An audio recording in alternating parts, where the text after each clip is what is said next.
inspired, fired up, and on the move. Yeah, yeah, yeah, yeah, yeah. From all the places and all the races, arm in arm now, point our feet.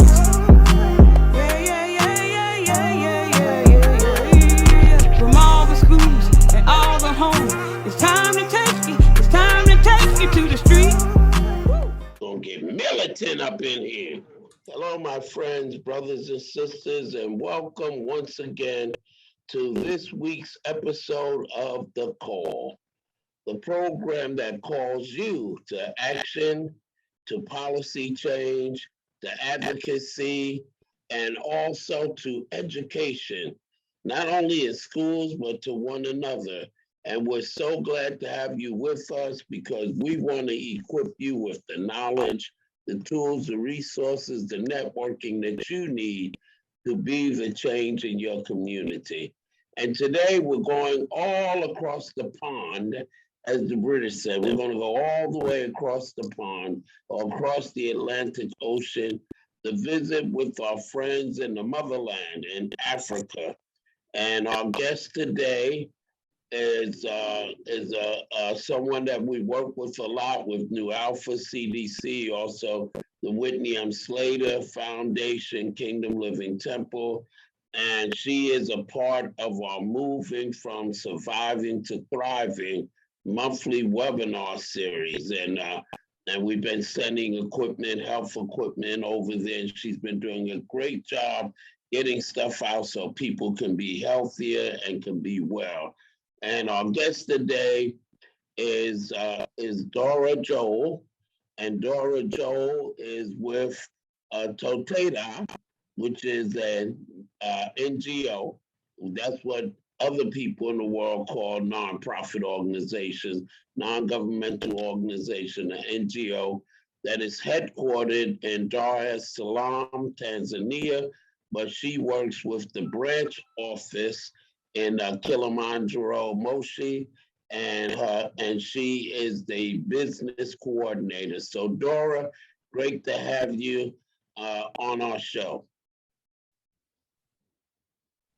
Hello, great to have you. Yeah, let's start off. Why don't you tell folks a little bit about yourself and your organization? Yeah, thank you. My name is Dora Joel Urio. I'm from Tanzania, and my tribe, I'm Chaga, and I'm 41 years old, and I'm working with an organization called TATEDO.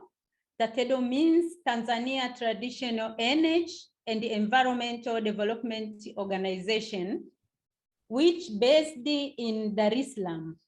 Our head office in Dar es Salaam, but we have Northern Zone in 2 regions. First one is in Kilimanjaro, Moshi Kilimanjaro, and also we have another branch in Dodoma, but I'm based in Moshi Kilimanjaro. And my professional, I'm business coordinator. Main activity is capacity building for energy technology, because we see here lots of people, lots of community are cutting a lot of tree, and we face to combat desertification. So because we are working on energy and environment, we try to promote product which is efficient for firewood. So that's why we have the energy technology like biogas, solar PV, and also we have improved the cook stove and charcoal stove. But on charcoal stove, we use alternative charcoal because we don't like people to cut a lot of trees. So we try to use your alternative charcoal, like briquettes. So that's the way we use to promote our technologies. And we mostly working with the community, and we also working with the women group. We have a lot of women group in our village. So we identify the women group, and we training lot of young people. We train like how to construct the stove. So when we give them the training, after the training, they employ himself, because when they construct the stove to another household, they have to pay. So they get income through our training. Mhm. Yeah. Yes, Yeah. great. And you talked about, how people cut down a lot of trees in Africa, because people still they use the wood to make charcoal out of it, and that's what they cook with. But that has it does a lot of harm to the land, because then you lose a lot of land to erosion, and now with climate change, it's getting hotter.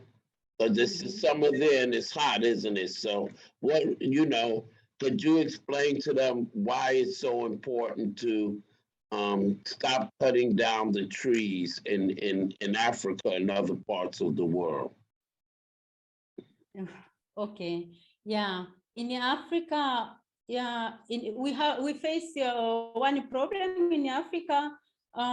First, I can say about cooking, we can use electricity like Europe, but in Africa we can't do that, because when you use electricity, it become very expensive. But the reason to become very expensive, because we don't have efficient technology. We don't have efficient technology. That's why we avoid to use electricity.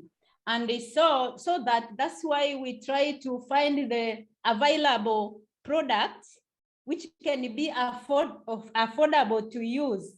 For example, now we promote a pressure cooker, special pressure cooker.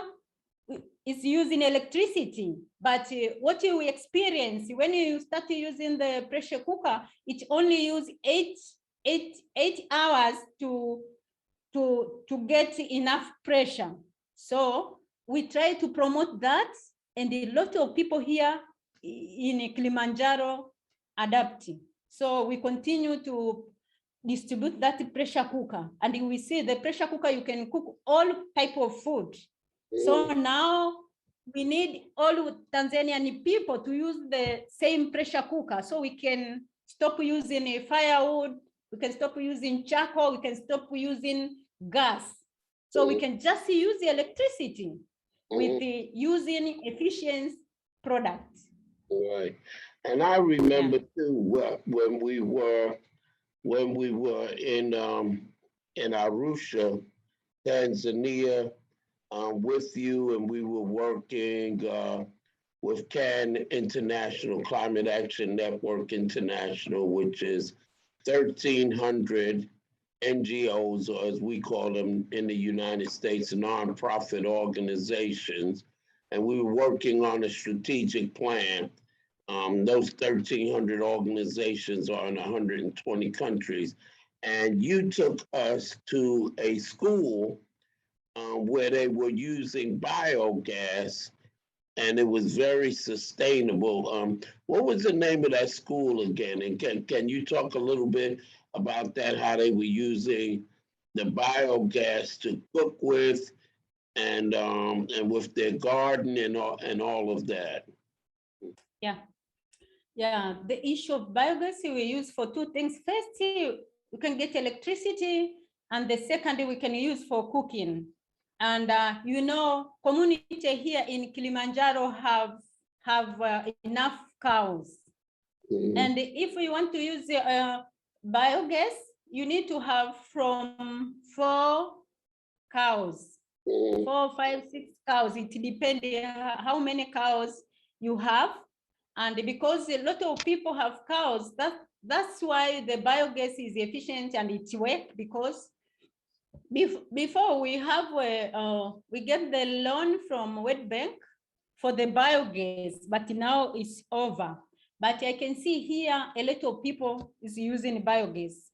So for our organization, our work is to training the technician how to construct biogas, And our community are available to pay for material and for labor charge for the artisan. Yeah, that's why that biogas is very efficient here. Yeah. So the only you need to have cows. But when we went to school, the Catholic school, they were using the waste from the cows and also from the students there when they used the bathroom, and it went into this biodigester that created gas, and then they used the gas to cook food with, and then what was left over after they used the animal and human waste to make gas, what was left over, they were using that to fertilize the garden. And so, oh my goodness, that's like, as you said, a very efficient way. And what I loved about it was, well, as long as animals and human beings are going to produce waste, waste, and it can be converted to gas, and then the residue can be used for food, which feed people and animals, and then they have waste, and the waste produce gas where people can cook and eat, and it's just a very sustainable closed system. And what was the other place we went to with the husband and wife who had the little laboratory where they were purifying the water? You remember that trip? What? The man and the woman, I forgot their name, who had the water. They had the water containers that they were giving out. From Arusha or from where? From Arusha, yeah. I can't recall their names. And you might not have made that stop with us. That might have been a stop we made when you were not with us. But they were testing water and purifying the water, and then they had these water stations where people would come with their bottles and get water, because there are some areas in Africa where they don't have plumbing, right?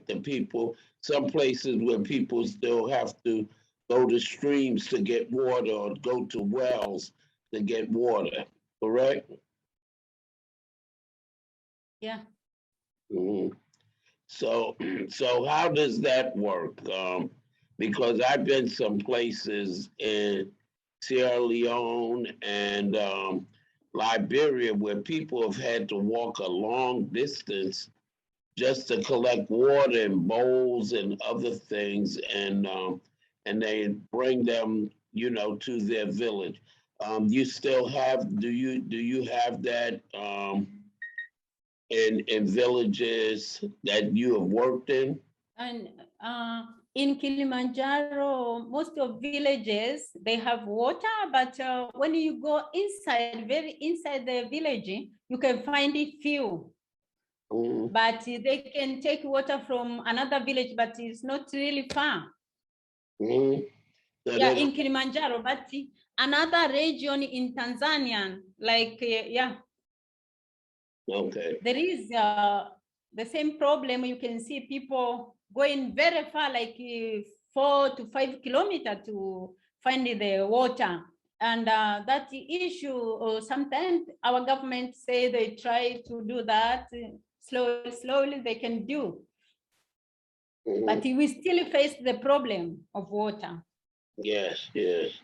And so also, you mentioned that you work with a lot of women and helping women to set up businesses also. And that is one of the things that they did in India and some other places and in Africa, because they found that the more women that have businesses and go to school, that helps to grow the economy of the country, and families actually have more money. So can you talk a little bit about your work with with women, training women and helping them to start businesses? Yeah, yeah, yeah. First, maybe I can start with, I have been in Mozambique, and I work with a lot of women there. And I was there for capacity building for energy technology, because we see that in Mozambique, a lot of people are using firewood and charcoal also. So the problem still there. So we try to introduce the efficient stove, cheapest stove, by using sand and the cow dung. So I was training like 7 villages at the women group in Mozambique. So I do training in how to construct or fix the stove by using fire, less firewood, and also a portable stove. And we also try to construct the cheapest stove. And a lot of people, I try to identify a lot of artisans and training them. And before I leave there, the artisan started to construct the stove. So they employ himself, and we sure that they protect our health also, because all stove we are built there have a chimney, so all smoke is going out. Yeah, yeah. Because before they weren't, all, sometimes we cook inside and there would be not be chimneys, and that would be not healthy for the people who were in there, particularly the women. And I noticed that women in Africa do a lot of work too. And when you go to the market, like when we went to the market, we saw mostly women who were selling merchandise, right? Yeah, yeah. Like here, the most people we training is the women. And that's why all women are able to go and sell their product in the market. Yeah. Yeah. Yeah. So for example, here in Moshi, you can find a lot of women sell the pot, the portable stove, and all. I'm the one who training that training like 4 years ago. But people now are doing business, yeah, and making money, and they can use the money to bring their children to school, yeah. So I can say I have created employment for many people here in Tanzania. Yeah, and you know what I love too, that you said that you worked in Mozambique, and for people who don't know the history of that southwestern part of Africa, and you know, I probably was about in my early 20s, but when Mozambique and Angola were fighting, and I mean they had a war. They were fighting for their independence as a people and a nation from Portugal, from Europe, and this is in the 70s. Tanzania gave a lot of help and a lot of support, and towards helping their brothers and sisters in Mozambique and Angola win their freedom, right?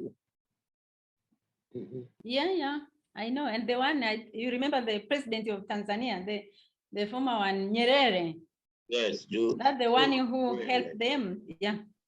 Yeah, and so to me it's wonderful that here you had Tanzania supporting their brothers and sisters, our brothers and sisters in Angola and Mozambique.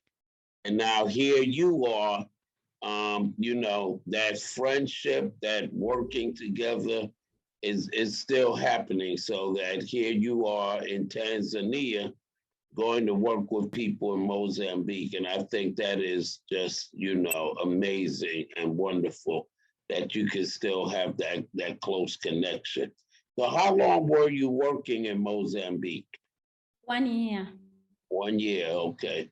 And so I'm sure you met some people with organizations there. And as we work together with you and some other organizations in Tanzania, as well as in Sierra Leone and Liberia, we would love to meet some of those NGOs, some of the folks from the organizations you work with in Mozambique, and see if we can perhaps, bring them into our partnership. How does that sound for you?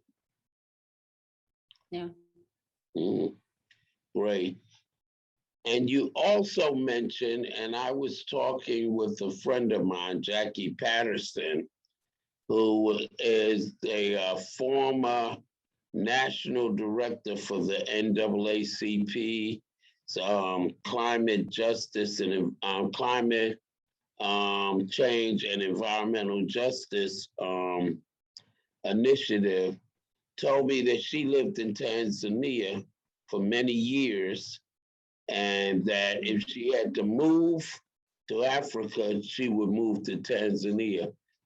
But she also mentioned that was many years ago, and even then Tanzania was working on solar projects. And you mentioned too that there's some, that there's actually some solar projects being done in Tanzania. Can you talk a little bit more about that, about the solar that's being done there? Yeah. Before we have a donor from European Union who was supposed as on solar PV system. So they send us the solar panel. So we try to help the people, like dispensary in the village and the schools, hospital. So we try to distribute all solar to the hospital, schools, and even to the household who they don't have electricity. Yeah. Yeah, and that's important because now I haven't been to 23 African countries like Jackie Patterson. I've only been to 5 out of the, what I believe, 53 countries on the continent. But every African country that I've been to, but I don't remember us having any problems with electricity in when we were in Arusha. But in a lot of places in Africa, and I suppose Tanzania also, you don't have dependable electricity, and that's where the solar can help. Correct? Yeah. Yeah. So, did you do any solar projects in Kilimanjaro? Yes. And even now we continue with the do with solar project, because a lot of people are requesting to have a solar. So we have to sell the panel to the community, to the individual. So we organization, we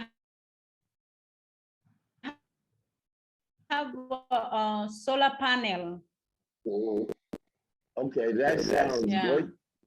That sounds great because before the pandemic, because we were with you in Tanzania in February of 2020. And in fact, when we got back to the United States, that's when we found out about COVID and the pandemic.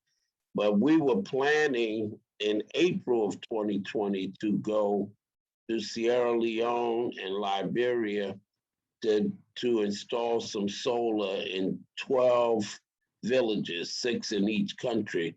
And so do you think there might be an opportunity where New Alpha Community Development Corporation can work with you and your organization on doing some solar in Tanzania, just like Loretta Slater and the Whitney M. Slater Foundation are currently working with you,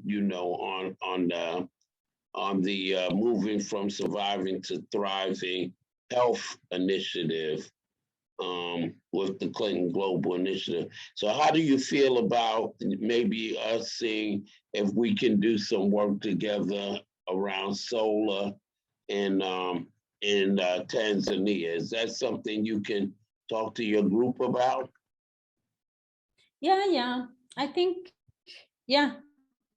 we can do also. We can do the issue of solar, especially, solar lantern. Right. Solar lantern. Mhm. Yeah, the small one. Yeah. I think, that one is very good because we can give the community electricity so they can help them when that's the good. We can do something together because we have experience of doing the solar project. Mhm. Yeah, that's what we were going to start with, the solar lantern, and then do a few panels on businesses. And the thing was, for us was how do we ship them in? But I don't know if you're aware of Amazon is building a really huge distribution center in South Africa, which is not that far from Tanzania. And so that will mean that it should cost less money to ship solar lanterns and also solar panels to Tanzania than it would if we have to. Where were you getting them before? Were they getting shipped from Europe, China? Where were you getting them? I think China. From China. Yeah, that's that's before it's like maybe. Yeah, China is all over Africa, isn't it? Yeah. So I think that'll be great because this way, instead of the added cost of having the panels and the solar lanterns shipped all the way from China, we can get them shipped out of South Africa instead. Yeah. So what would you think would be, because you mentioned hospitals, schools,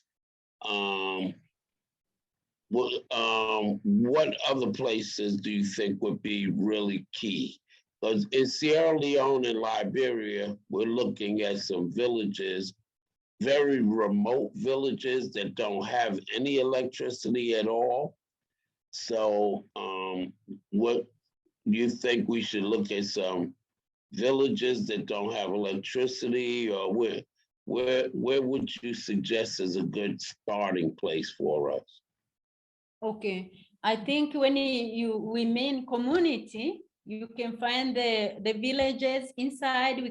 Inside the village, you can find the school, you can find the hospital, you can find the dispensary. You understand?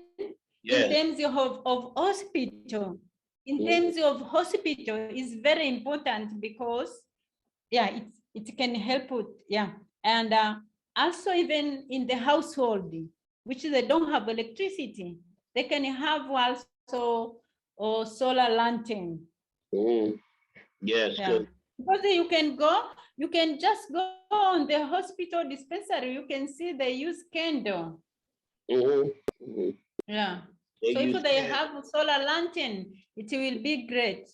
Yes, yeah. Because we've been in some villages where, the students have to study by candlelight because they have kerosene lamps, but they're very, the kerosene is expensive. And and so that's something too, because you talked about education, education is not only important everywhere, but particularly in Africa, because the more educated your people are, the more businesses, the more technology, etc. And Africa is the part of the world that really has the most young people. You have a lot of young people there, don't you? Teenagers, children, and for the future of the continent and the world, it's very important that we educate the young people there, correct? Yeah, yeah, all right. Because all of the students don't get to go to school, do they? Yeah, there is. Mhm. Yeah, so what are you doing in terms of educating? Because you talked about working with the women. Do you work with the young people also? Yes, I work with young people, yeah, also. And sometimes we train them how to generate, we train them how to write a business plan, if maybe if they wanted to do business, but they don't know how to do, they don't know how to get money, so we can advise or we can help them to write business plan. Mm, mm, Yeah. no. Okay, and so what's the difference? Because you're in a branch, so what do they do in Dar es Salaam? And where you're headquartered? Do they do different things there than the branches? Okay. In our head office, I can say that the whole program is there. And in the northern zone, like my office, our responsibility is to follow up the implementation activity. But the program is coming from Dar es Salaam, but we are the one who follow up the activity. Mhm. Yeah, like now we are doing with the project of pressure cooker. So we are the one who do the capacity building training, yeah, for that project. Mhm. So all the program from Dar es Salaam is coming to be implemented in Kilimanjaro. Yeah. Mhm. What do you do when you say capacity building? Are you talking about capacity building for other organizations, or so when you say capacity building, what does that mean? What do you do? Okay. For, yeah, as I told you, business coordinator, because we are doing business with our technology we have under the energy. So we need to distribute all product in the community or in the household. So I'm the one who follow up. So I have to follow up to go to monitoring and evaluation. I have to do research of those activity. So I have a lot of things like capacity building, lot of activity to do. Yeah, regarding the project. Okay, so Yeah. do you travel also? Yeah, I travel also because we have we have a project we implemented with another region. So I have to travel yeah, I have to travel for activity also. Like to go to Dodoma, Mtwara, Dar es Salaam also I have to travel to, yeah, depending on our activity. Mhm. And Yeah. so traveling, and I'm just curious because all over the world now is harder because of COVID.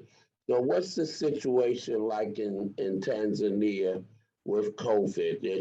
People being vaccinated, is it harder to travel?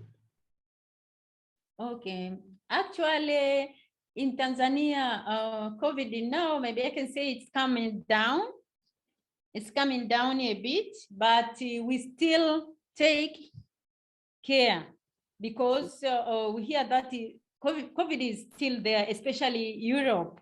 But here, the number of people who are sick, the number of people who, yeah, is go down now. So, but you can find the people now are still protect, and we still take a mask, wash our hand, and regarding our vaccine, many people, I think it's not too much people. Some people are vaccinated, but others they don't do. But the way days go, people come in, do vaccine. Yeah.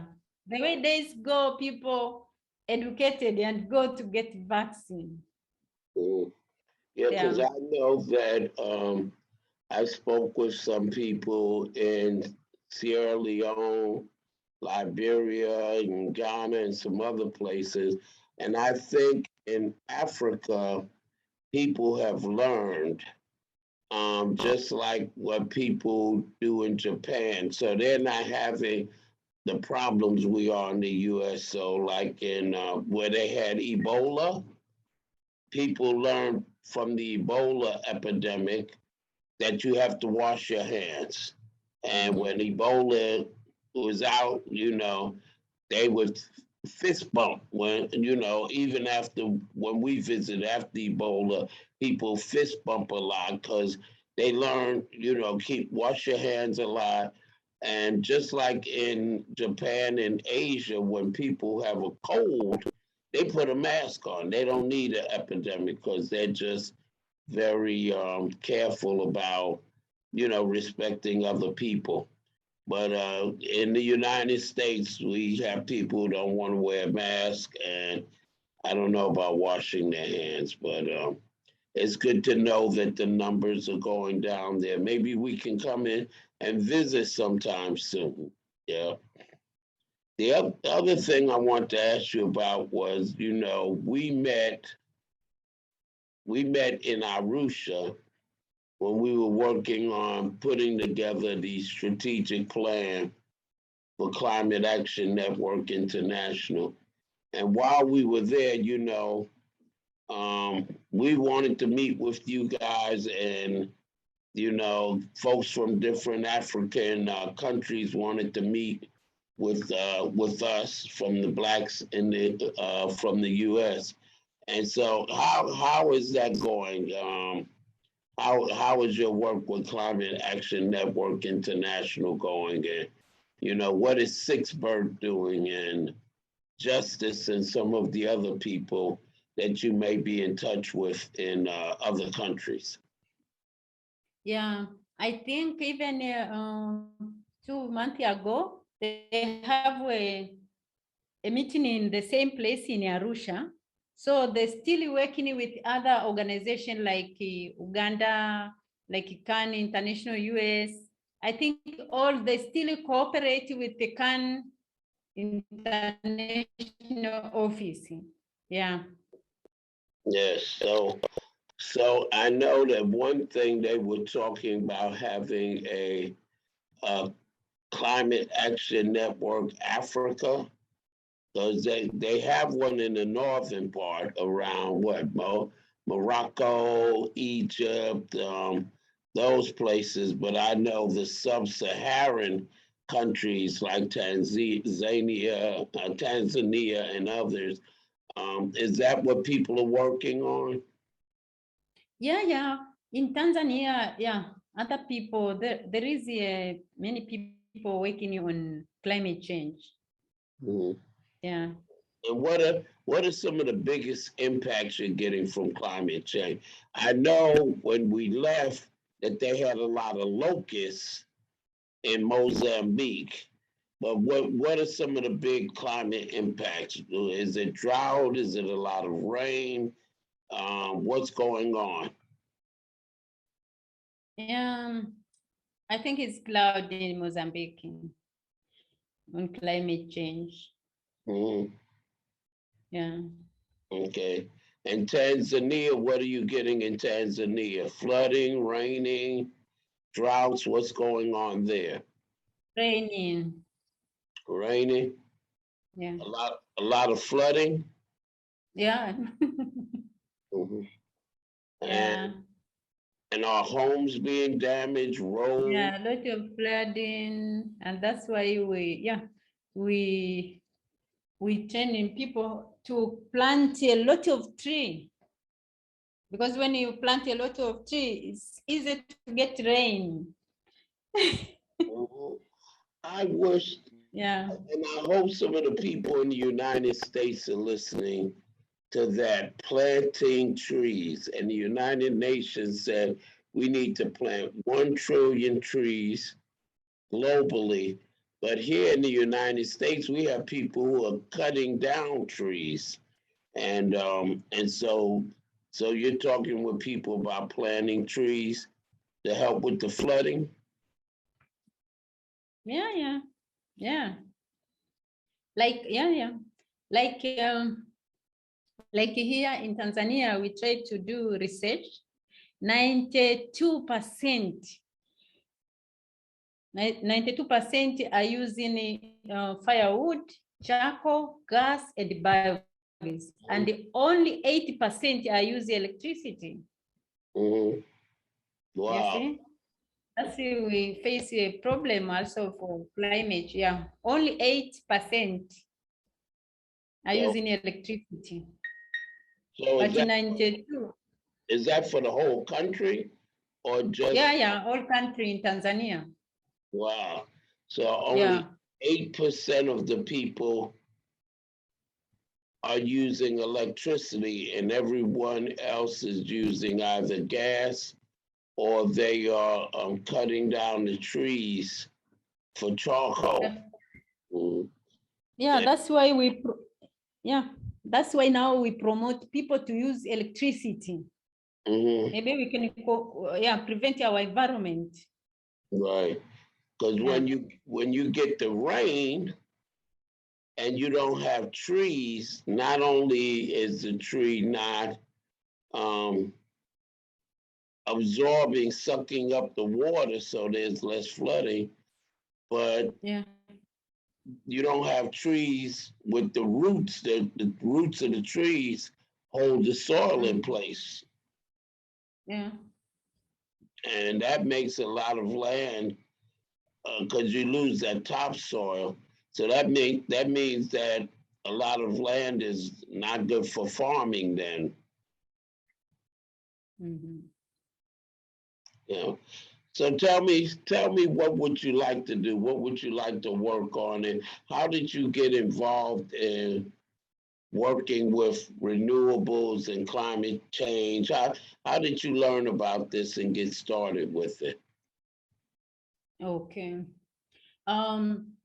You know that depending on our program, we have a program for training, and they training the staff for like solar, like yeah, a lot of things about solar, electricity things, products. So first of all we have such a project who help us to bring us to the school to learn about the solar, electricity, something like that. And the way we work, we get experience through our work. Yeah. So you know how to install the solar yourself too? Yes. Yeah. Yeah. I know how to install the solar. Oh, good. So you'll climb up on the roof? Even if I don't climb the roof, but I can supervise someone and do everything. Okay, good, good. And Yeah. what and so you learn, do you go in and you train other people how to install solar? Like, do you go to a village or somewhere? Do you teach other people how to install solar also? Yeah, yeah. We training. Yes, we training. You know, TOT, training of trainer. We do Mhm. training TOT, training of trainer, and then they continue to train to other people. Mhm. Yeah. So you might train someone in one village, and then they will train somebody in the next village. Is that what you're saying? Yes. When we go to the village first, we do identification of the people. Like we training 20 people, and after the training, maybe we can get the qualified people like 10 people. When we get 10 people, so now we allow them to go and train in another village. So for our work is to supervise and see if they training well, and we try to help. Yeah. But our main activity also, we do daily monitoring to the village. Oh, okay. So what are you monitoring? Sorry? You said daily monitoring? Yes, daily monitoring, because we have such activity in the village, or we have the artisan who training other people. So I have to visit them and to do monitor, like to see how many people they training after the training. Yeah, to go each village and take the data. And so how many people have you trained so far? In Africa, in Kilimanjaro. Well, in Kilimanjaro. Yeah, because like here, I'm working with the 7 districts here. And inside the district, I have like 24 villages. Within the villages, there is many women group. So I can say now it's like 32 women group have already trained in the village. Yeah, how to construct the cheapest stove. And the training is free. The training is free. Sometimes when we start, it's free. If someone now wanted to get a training like solar or improved cook stove or a pressure cooker, when they come to the office, they have to pay, because when I go there, I need transport to go there. So they have to contribute like a transport. Yeah.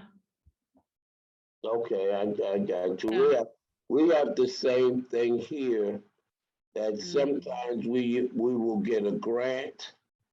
And with the grant, that will take care of everyone doing the training. But then other times we have to ask people to pay also. But about how much does it cost for the training in US dollars? In here to train in the training, like to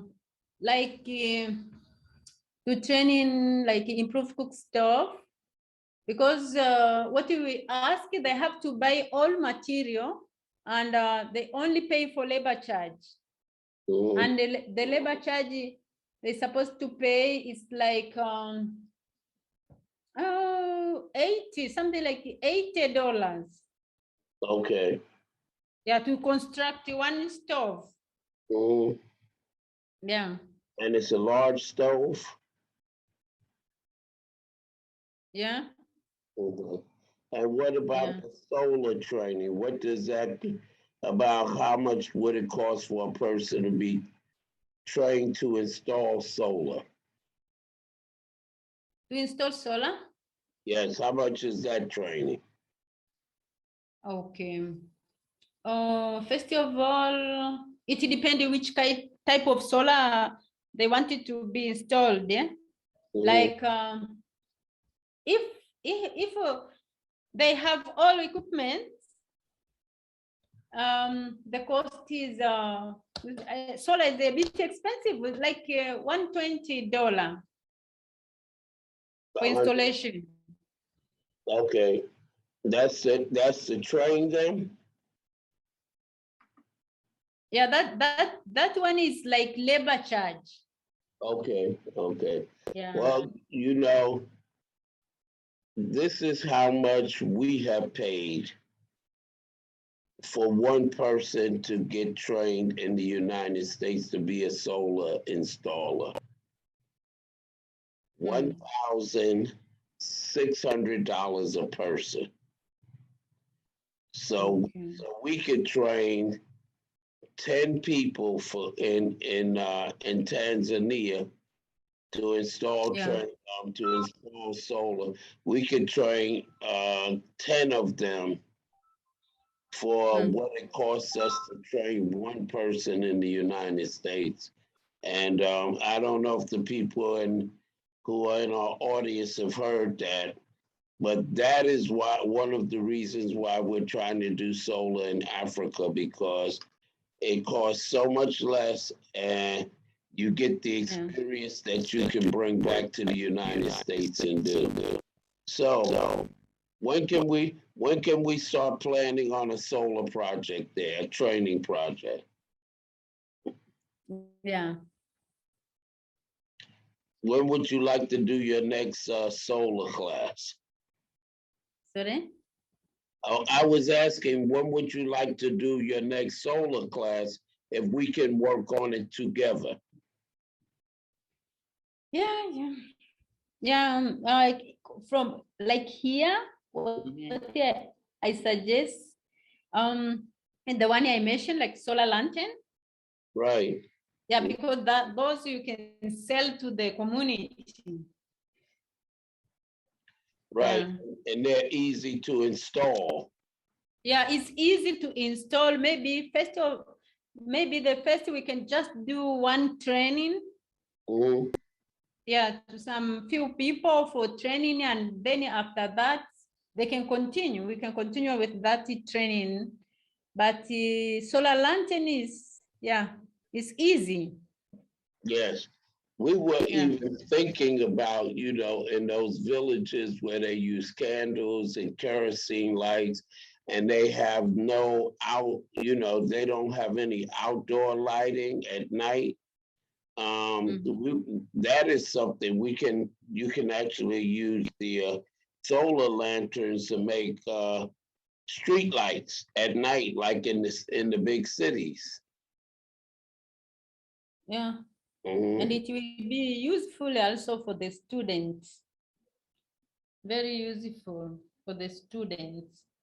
Yes, yes, because it's not good to have students who have to do their homework by candlelight, and people in the United States don't know how blessed they are. So I want to say to the audience now that if you're interested in partnering with us and doing a solar project in Tanzania, just reach out to us and we'll see what we can do with Dora and Tatedo, right?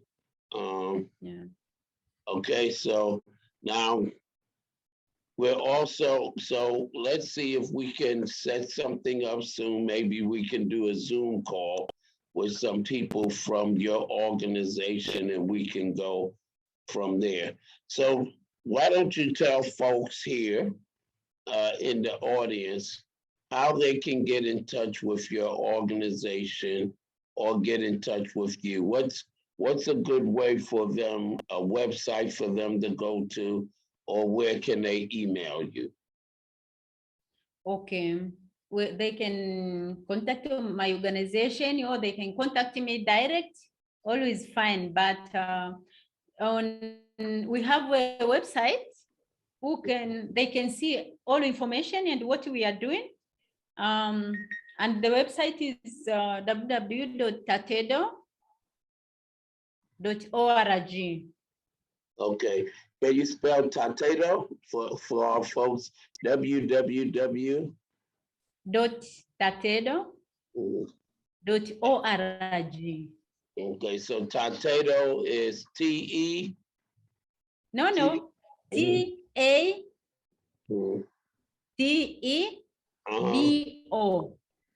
Okay. B-O, is it boy?